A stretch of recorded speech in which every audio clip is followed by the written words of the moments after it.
Siamo tutti fratelli. Halo Sobat Bincang, selamat datang di podcast Bincang Santai PMR Wiras Manela. Nah, seperti pepatah, tak kenal maka tak sayang. Jadi kenalin, aku Ayudia Pratiwi selaku host pada podcast kali ini. Nah, pada podcast kali ini aku bakal ngebahas tentang pertolongan pertama.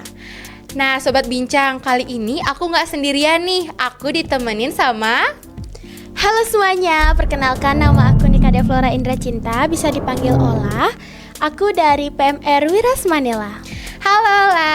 Halo Kak Ayut. Apa kabar nih Ola? Asungkara baik Kak Ayut. Kak Ayut sendiri gimana kabarnya? Baik juga nih. Nah Ola, seperti yang Ola tadi udah dengar, kalau kita bakal ngebahas tentang pertolongan pertama. Ada beberapa pertanyaan yang aku bakal tanyain nih ke Ola. Pasti bakal ditanyain juga nih sama Sobat Bincangnya nih. Nah Ola siap jawab? Siap banget nih Kak Ayut. Oke, kita langsung ke pertanyaannya aja ya. Boleh. Nah Ola, aku sendiri dan pasti Sobat Bincang nih juga mau bertanya tentang apa sih itu PP? Nah, sebelum Ola menjelaskan apa itu PP, Ola mau nanya nih, Ola mau nanya balik nih sama Kak Ayut. Waduh. Menurut Kak Ayut sendiri nih, PP yang Kak Ayut ketahui itu apa sih Kak Ayut? PP itu pertolongan pertama, berarti pertolongan pertama yang emang diberikan pertama kali pada saat korban itu mengalami kecelakaan atau sakit mungkin?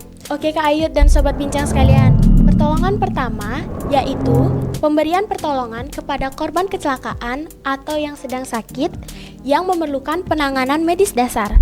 Sederhananya nih, di mana kondisi penolong pertama memberikan pertolongan kepada seseorang yang sedang sakit, cedera, atau kecelakaan. Nah, sederhananya tuh kayak pencegahannya atau antisipasinya gitu loh, biar kondisi korban itu tidak semakin parah sambil menunggu tenaga medis atau ambulans Kak Ayut. Gitu.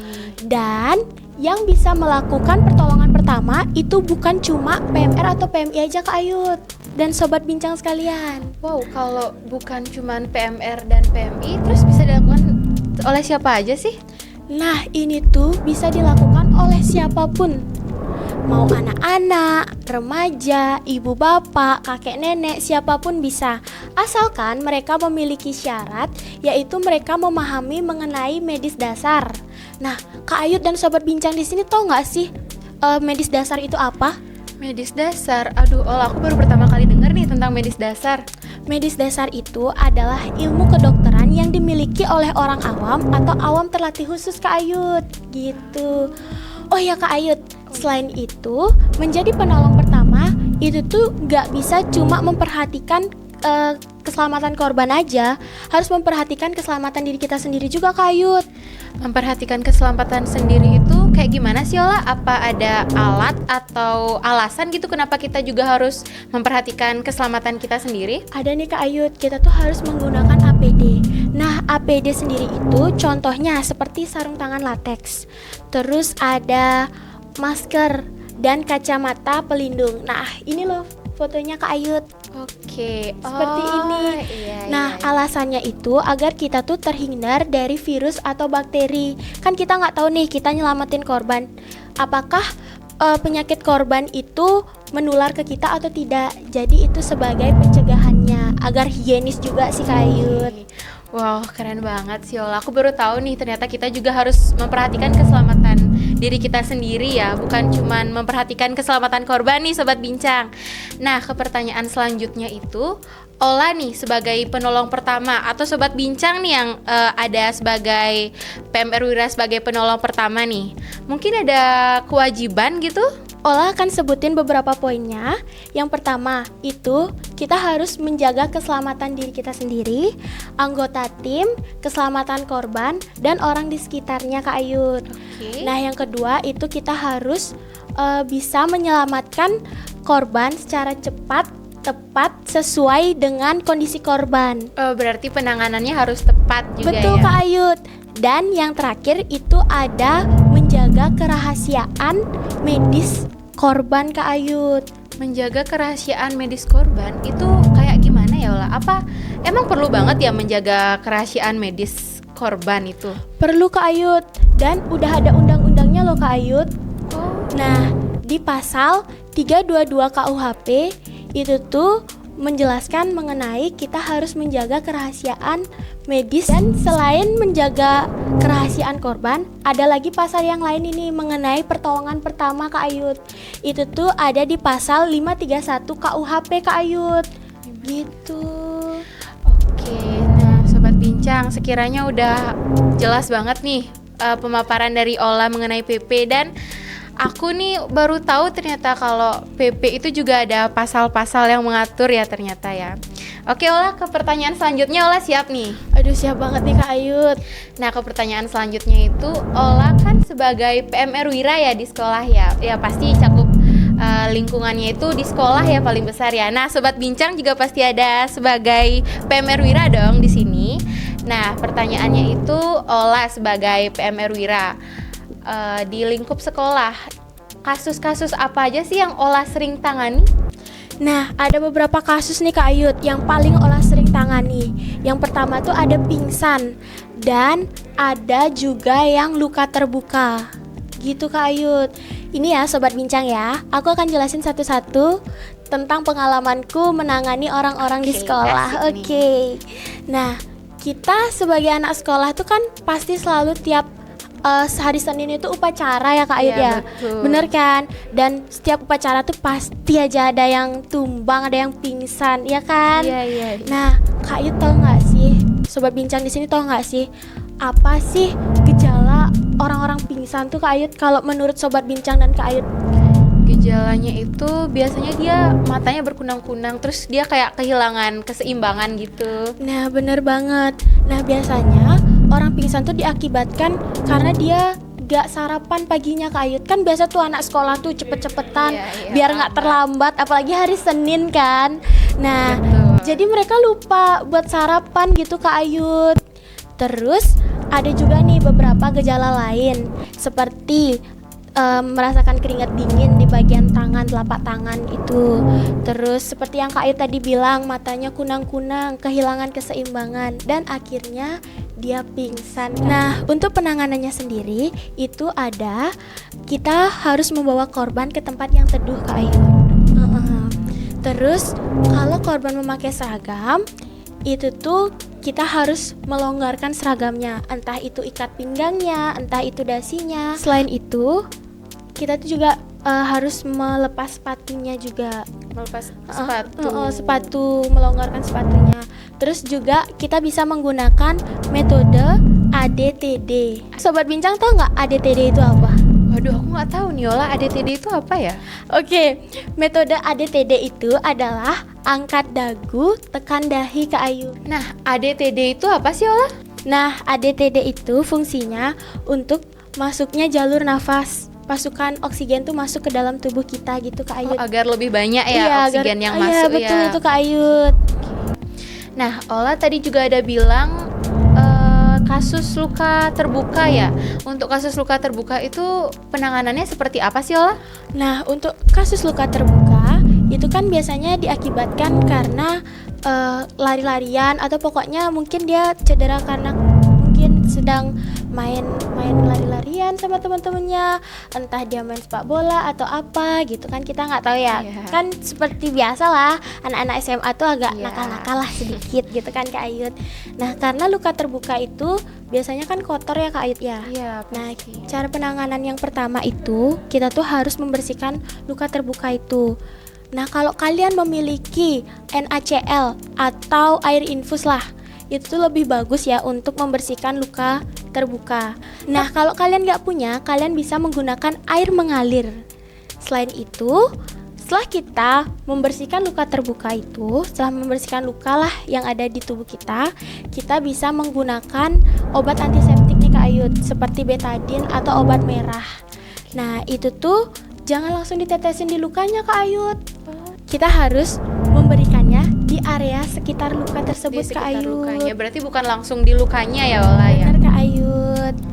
Nah, selain itu juga kita bisa menutup luka tersebut menggunakan perban, atau yang biasanya yang lebih mudahnya nih, itu tuh Hansaplast Kak Ayut untuk nutup lukanya gitu Kak Ayut. Oke. Nah, dari kasus yang Ola tangani nih, aku mau nanya dari pingsan dulu deh. Aku pernah lihat nih, kalau pingsan itu dia diberi minyak aroma bebauan gitu. Itu sebenarnya boleh nggak sih Ola? Nah, kan ada beberapa orang yang nggak bisa ngebawain. Kayak aku contohnya tuh kurang bisa ngebawain minyak-minyak bebauan seperti itu. Itu sebenarnya nggak disaranin sih Kak Ayut sama tenaga medis. Gitu Kak Ayut. Emang nggak boleh. Jadi Tidak perlu ya? tidak sebenarnya? perlu gitu Kak Ayut. Oke, dan di pertanyaan buat kasus luka terbuka itu, Ola bilang lukanya itu harus ditutup. Nah, setauku katanya itu kalau lukanya ditutup itu malah memperlambat penyembuhan. Biarin aja lukanya dibuka biar lebih cepat kering. Itu bener nggak? Itu salah ya Sobat Bincang dan Kak Ayut. Sebenarnya luka ditutup itu tuh memiliki fungsi agar debu dan bakteri tidak mudah masuk ke dalam luka tersebut. Nah, kalau misalnya kita biarkan luka itu terbuka, kan debu, bakteri, virus itu kan kita nggak tahu ya bisa masuk dengan mudah kan. Kalau ditutup itu mereka tidak bisa masuk dan obat yang diberikan bisa terfokus untuk mengobati luka tersebut. Begitu Kak Ayut dan Sobat Bincang sekalian. Oke, nah Sobat Bincang, sekiranya sudah sangat jelas ya penjelasan dari Ola. Nah Ola, aku kemarin di IG PMR Wirasmanela @PMR Wirasmanela itu buka Q&A tentang pertolongan pertama. Jadi aku udah ngumpulin 3 pertanyaan tentang pertolongan pertama yang bakal ditanyain ke Ola nih. Ola siap jawab? Siap dong Kak Ayut. Jadi pertanyaan pertama itu dari @Trisnas. Dari Trisna. Kayaknya ya namanya Trisna. Nah, pertanyaannya ini. Harus nggak sih semua orang tahu PP? Nah, gimana tuh Ola? Harus banget Kak Ayut. Nah, PP ini tuh sangat-sangat penting banget di kehidupan kita sehari-hari. Kita tuh nggak pernah tahu kapan kita tuh luka, kapan kita tuh sakit ya Kak Ayut ya. Betul. Jadi ini tuh PP tuh sangat-sangat berarti dan bermanfaat banget. Gitu Kak Ayut. Oke, Ola. Pertanyaan kedua nih dari @gemir._. Pertanyaannya ini. Nah, aku bacain ya. Seberapa penting PP dalam kehidupan sehari-hari? Seberapa penting PP dalam kehidupan sehari-hari? Gimana tuh, Ola? Nah, Sobat Bincang dan Kak Ayut, pertolongan pertama ini sangat penting sekali di kehidupan sehari-hari Kak Ayut. Sekarang itu PP itu udah kayak skill yang harus kita miliki, yang wajib kita miliki gitu. Bisa kita lihat dari lingkungan sekitar kita. Lingkungan sekitar kita tuh kan ada teman-teman, ada keluarga. Nah, bisa jadi mereka perlukan pertolongan pertama itu. Iya, betul, jadi betul. bisa kita kasih tahu ke mereka pertolongan pertama itu bagaimana. Kayak kita tuh mengedukasi mereka gitu loh Kak Ayut. Sedikit mengedukasi. Nah, kayak Kak Ayut tahu nggak sih yang lagi booming sekarang ini Kak Ayut? Yang pendakian, yang pendaki-pendaki itu loh Kak Ayut. Oh, oke. Iya, Ola, aku sempat baca kemarin ada yang mengalami hipotermia di Gunung Agung ya, kalau nggak salah dia mendaki itu. Oh, Flora juga tahu itu. Ya, Ola sempat baca kan, sempat baca booming Kak itu Ayut. beritanya. Ya itu. Iya. Nah, hipotermia. Kak Ayut tahu nggak sih hipotermia itu apa Kak Ayut? Hipotermia itu biasanya penyakit yang dialami di gunung gitu nggak sih? Karena Ola tahu dong sekarang itu lagi banyak banget yang mendaki. Ya, kayak sekarang tuh udah tren banget nggak sih Iya mendaki-mendaki itu? Banyak orang yang kayak, FOMO nih Ola. Iya, FOMO. Fear of missing out, kayak Iya. takut ketinggalan gitu. Karena sekarang mendaki gunung kayaknya jadi sebuah tren ya. Iya. Tapi selama positif nggak apa dong. Iya, betul sekali Kak Ayut. Nah, ngomong-ngomong tentang hipotermia nih Kak Ayut, Flora mau menjelaskan nih sedikit tentang Ih, hipotermia. boleh, Boleh kan Kak Ayut? Mau dong, mau tahu dong tentang hipotermia itu apa? Nah, hipotermia itu dimana kondisi seorang korban mengalami penurunan suhu tubuh Kak Ayut di bawah 35 derajat Celcius gitu Kak Ayut. Nah, gejalanya tuh ada beberapa gejala. Misalnya itu dia tuh kayak menggigil gitu Kak Ayut. Karena saking dinginnya Iya, ya. saking dinginnya. Tapi ada juga nih Kak Ayut, mereka tuh ngerasa kepanasan padahal dalam suasana yang dingin Kak Ayut. Jadi mereka tuh ada yang sampai lepas baju Kak Ayut karena mereka ngerasa panas. Padahal itu adalah salah satu ciri-ciri terkena hipotermia Kak Ayut. Tuh, cara penanganan hipotermia itu kayak gimana lah? Nah, cara penanganannya itu kita tuh kalau misalnya korban nih dalam kondisi bajunya yang basah, itu tuh kita harus menggantinya dengan baju yang kering ya Kak Ayut ya. Oke. Ya, selain itu juga kita harus menjaga suhu tubuh korban gimana pun caranya. Misalnya nih, kita kan pakai jaket, tapi kalau misalnya kita kuat aja ya. Kalau kita kuat, kita bisa kasih jaketnya ke mereka, dan bisa juga kita ngusap-ngusapin tangan kita, terus kita kayak gimana ya? Kayak ini kan Kita hangatkan lah kita tubuh hangatkan lah korbannya. kita hangatkanlah tubuh korban gitu Kak Ayut. Oke. Jadi aku udah paham nih tentang hipotermia, karena yang aku tahu hipotermia itu cukup seram ya Ola ya, karena kemarin di media sosial itu ada yang sampai tangannya itu menghitam karena saking dinginnya ya berarti betul, ya. Iya betul banget itu Kak Ayut. Nah Kak Ayut, kan di zaman sekarang nih ya Gen Z, kalau tersakiti pasti healingnya ke gunung ya Kak Ayut ya. Iya, kalau nggak ke gunung ke pantai. Iya, bener betul banget ya Gen Z. Ya kita sebagai Gen Z loh. Aduh, Iya kita Gen Z kita juga kok banget guys. ya. Tenang aja ya sobat bincang, kita Tenang ya, Sobat kita Bincang. semua ini Gen Z Kita ya. semua Gen Z, Gen Z tersakiti. Gen Z akan apa namanya Kak Ayut, menguasai bumi Iya, seperti betul. Ichibos Adudu.